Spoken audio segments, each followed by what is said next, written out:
So thank you very much for coming to the interview today. I know this is your first time here in our studio, so welcome. And it has been a hot topic since you've announced of running the PC leadership. So we are all wondering why you're interested in running and what made you make the decision, especially giving up your PC sitting. The reason I'm running is because I'm very concerned about the future of Alberta. This province has been a key engine of economic growth in Canada. It has been the most prosperous part of Canada for 2 or 3 decades. It has been a magnet attracting hardworking risk takers, business people, entrepreneurs. But in the last year, we've gone into the worst recession in Alberta's modern history. Huge job losses, people losing their businesses, many people losing hope. Partly that's because of commodity prices for oil and gas, but it's also partly because of bad and reckless economic policies from the NDP. I am very concerned that if the NDP were to win a second term in Alberta and govern for 8 or 9 years, that they would do lasting damage to Alberta's economy and therefore to Canada's economy. I think to avoid that, it's necessary that pro-business, pro-enterprise Albertans come together in one large political coalition that can bring back the Alberta advantage, lower taxes, fiscal responsibility, and a pro-enterprise policy. But that will mean giving up your MP sitting, which That's right. That's how committed I am to this. I will be the first to leave my federal seat and my income when the Progressive Conservative Party of Alberta leadership election formally begins in October. In October, I'll just be living off of my personal savings, which are modest, because I am that committed. I believe it's important for somebody who does not have baggage from Alberta provincial politics in the past 10 years, somebody who has experience in bringing about a merger of political parties. I was involved in that federally 13 years ago, and somebody who has a successful track record in government, and I believe I do as the former federal Minister of Immigration, Employment and Defence. 你可唔可以同我哋講下你嘅競選理念？其實係咪你係想成立一個全新嘅政黨呢？ Exactly that. Okay. I have a 5-point plan. The first is to win the leadership of the Progressive Conservative Party of Alberta with a clear mandate to achieve unity with the Wild Rose Party. Then, and I hope to win that leadership at the convention being held next March.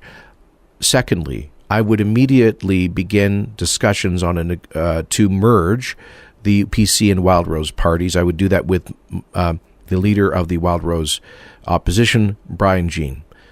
Should we succeed in that agreement, the third step would be to have the members of the two parties, PC and Wild Rose, ratify that, approve it in a referendum.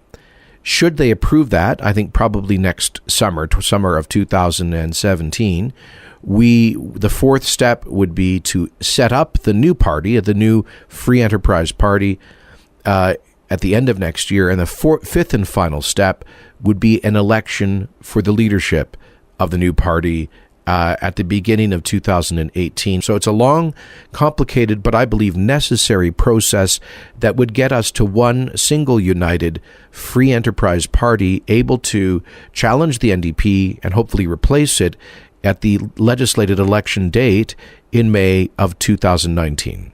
Okay.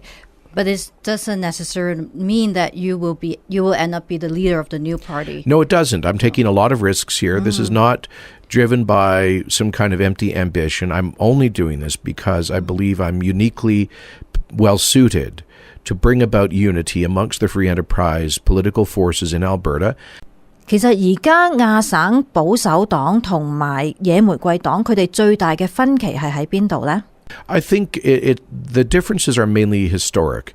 In the last 10 years, the Progressive Conservative Party abandoned or strayed from its best traditions and values. It became fiscally irresponsible.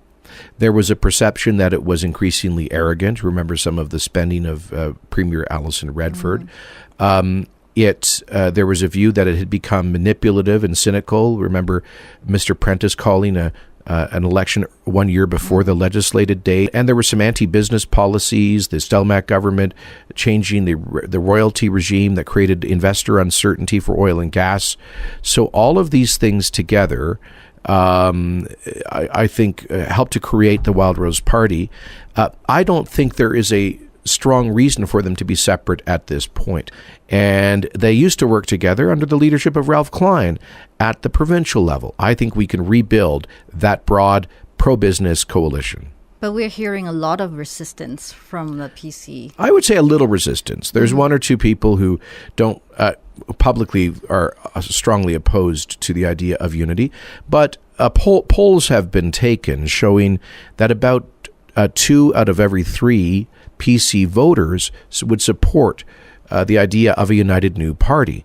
So I think there is widespread support. People really want this. The response to my candidacy has been very positive. They want a solution to what many Albertans regard as a broken political system.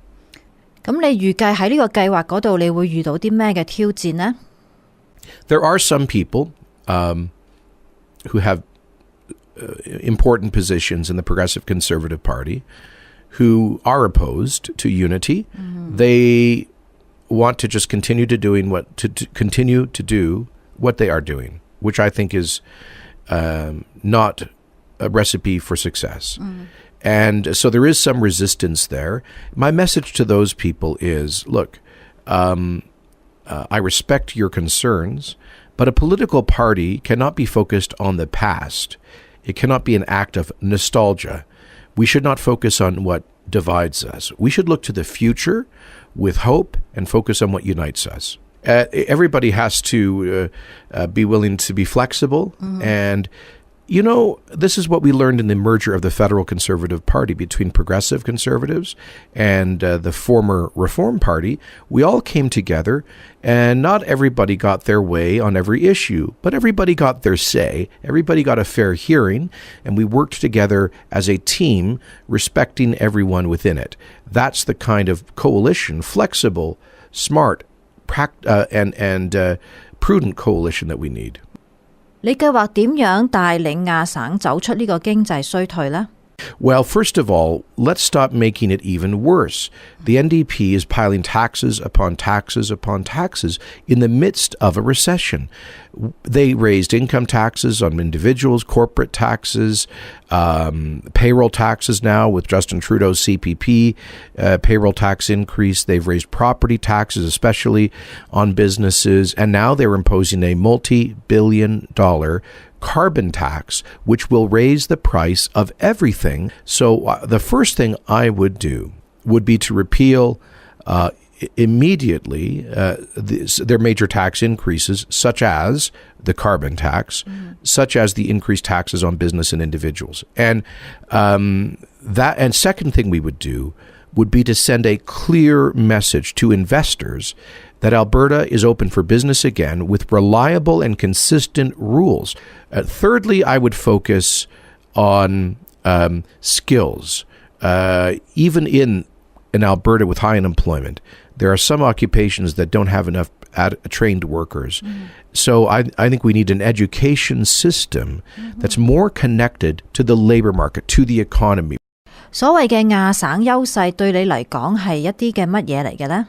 The Alberta advantage is the idea Ralph Klein introduced as premier of a province that had the lowest taxes in Canada, the most pro-business and pro-investment environment, and that had the most fiscally responsible government.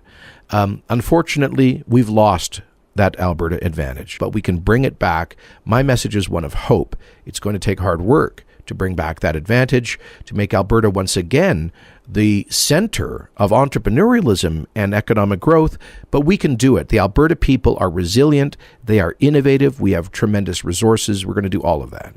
How about the heavy reliance on oil and gas? Well, you know, that's not I don't think we should look at that as a bad thing. It's a great blessing, a great privilege that we have these enormous resources that represent trillions of dollars of value here in this province. And so people talk about diversification. I don't believe governments, politicians, bureaucrats should run an economy or can run an economy. So when they talk about government-led diversification, that has almost always led to wrong-headed, wasteful interventions in the economy. I don't want to repeat that. I think we need to say that oil and gas, yes, it is not our only industry, but it is our core industry, and we should not be embarrassed about it. I think Canada is the most ethical producer of oil and gas in the world, and we need to get that oil and gas to global markets. And we should be proud of that, not apologetic about it. 你覺得喺今次嘅競選，邊個會係你最大嘅對手呢？ At this point, there are no other declared candidates. And I'm sure some will come forward. I think it's going to be a clear choice between the message I have, the pro-unity message I have to create a new party, one single, stronger free enterprise party. That's my message. And then there will be other candidates who are opposed to that, who want to retain two separate free enterprise parties, the PCs and Wild Rose. I will respectfully disagree with those candidates. I will say that they are risking the possibility of a second NDP term. That's not a risk that I think we can tolerate. 咁最後你有冇啲咩嘅信息係想同我哋亞省嘅華人社區講嘅呢？ I'm talking about building a free enterprise party to make Alberta a home once again for hardworking entrepreneurs. There is no more entrepreneurial community than the Chinese community. The Chinese community has the most amazing work ethic. People of Chinese origin do not come to Alberta for a handout. They don't come looking for government jobs or welfare or to be owed a living by their neighbors. They come here to work hard, to pursue opportunity, and very typically to start businesses and make investments. Chinese Canadians are 2 to 3 times more likely to start a new business than people born in Canada. And these are the kinds of people we need to fuel our future prosperity. I hope that if I get a chance to form a free enterprise Alberta government and give this province a fresh start, that we will attract even more hardworking, entrepreneurial Chinese newcomers to help us build this beautiful province called Alberta. Okay. Yeah. Thank you very much. Thank you. Yeah, 谢谢。thank you.